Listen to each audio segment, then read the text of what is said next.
Alright, I want to talk about gold coins today. The best kind to buy, or at least in my opinion, the best gold coins to buy. And the reason I say that is because if you're going to take your gold coins out of the United States, you need to get the most liquid coins, or the coins that are going to be the easiest to sell, like this one here. Here I got the Liberty Gold coin, the US Eagle. And if you're going to be traveling to Europe, Latin America, or Southeast Asia, that's one of the easiest gold coins to sell. And then if you look at the next picture, we got the Canadian maple leaf right there. Now that's a 24 karat gold coin, and it's more popular in Asian countries, but still it's pretty liquid in Europe. And if you go to anywhere in Latin America or Europe or Asia, this is a pretty easy gold coin to sell. But the Gold Eagle is not 24 karat. It's about 90% gold, 10% copper. And here we go with the Krugerrand. It's the same as the Gold Eagle. It's about 90% gold, 10% copper. And yet again, it's another gold coin that's very popular in all countries, Asia, Latin America, Southeast Asia. Anywhere you go, people will recognize this gold coin, even in the US and Canada.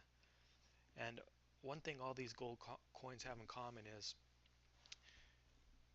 they have low premiums. So for example, if you buy a 1 ounce gold coin and you buy a whole bunch of them, let's say 10 gold coin, 10 ounces of gold, you typically pay 3 to 5% commission, or a 3 to 5% premium over the price of gold. So that's not too bad actually. If you buy a smaller coin, like say 1 ounce or less, you'll probably pay a little bit higher premium, maybe 5, 6, 7, 8%.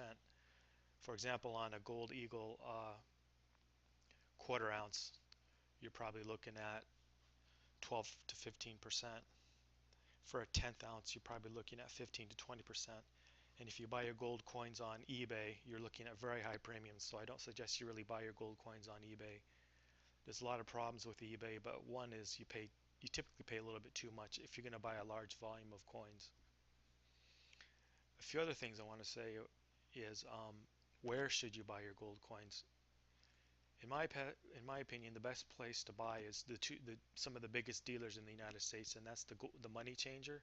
That would be Franklin Sanders.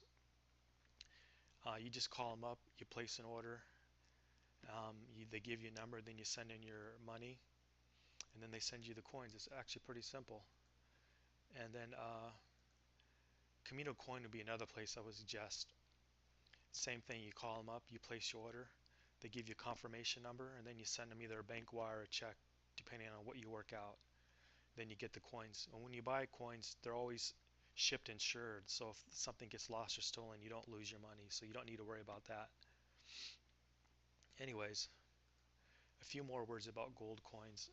A lot of people, when they buy gold, they don't think about the end game. Like, what are you going to do with them? Well, hopefully you're going to sell them or pass them on to your kids or your grandkids.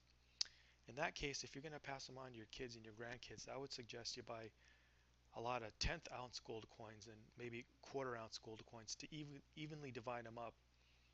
And let's say you want to buy your gold coins with cash.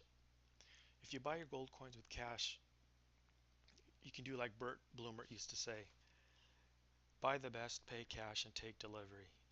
If you pay cash, it's pretty quiet. No one's going to know about it. You buy the best, you buy Gold Eagles. Those are the most liquid gold coin in the U.S. And then you take delivery. That way you know where your gold coins are.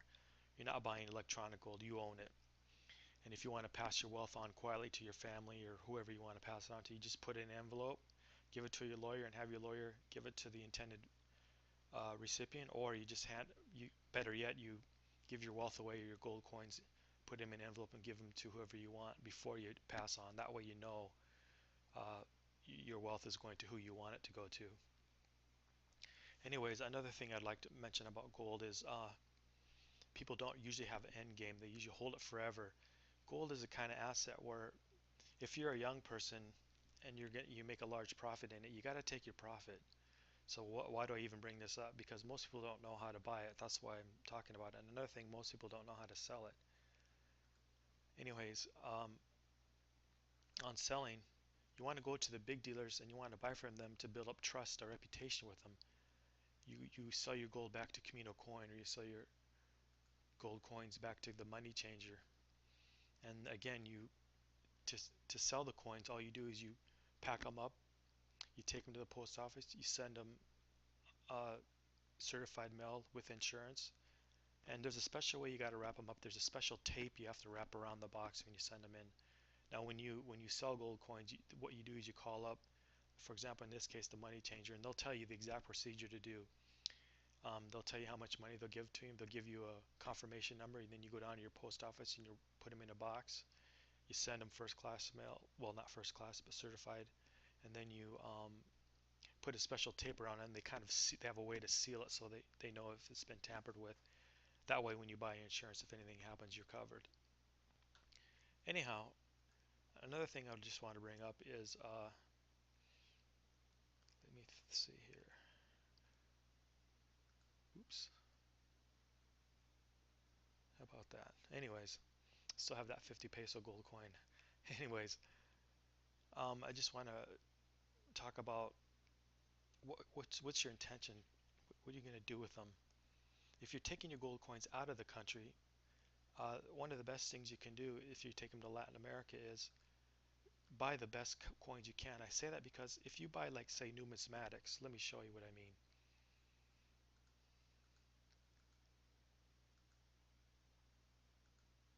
Something like this, a British sovereign, or something like this, an old coin from way back in the Stone Age, I think from the Roman Empire. Anyways, if you buy gold like this or like this, you're never really going to get the gold content. They're not going to give you a good price for them, so you could lose a lot of money buying and selling these things. So I don't suggest you take them with you. Leave them at home or sell them before you leave if you're going to expat. Same thing with the 50 peso coin. They're not real liquid in Latin America, except for Mexico, because they have a reputation of being not real gold, which is not really true, but that's what people think, so they don't really want to buy them. That's why I would stick with Philharmonics, or better yet, Krugerrands, Canadian Maple Leafs, Gold Eagles, because they're what people are used to dealing with. And if you're in Latin America and you need to sell a coin or two, the best place to sell them is to go to a jewelry shop in a big city. Um, they'll give you a better price than a coin dealer will, or at least they have in my experience. Just a little heads up on that. Anyways, I don't have anything more to say about gold, so I'll just wrap it up.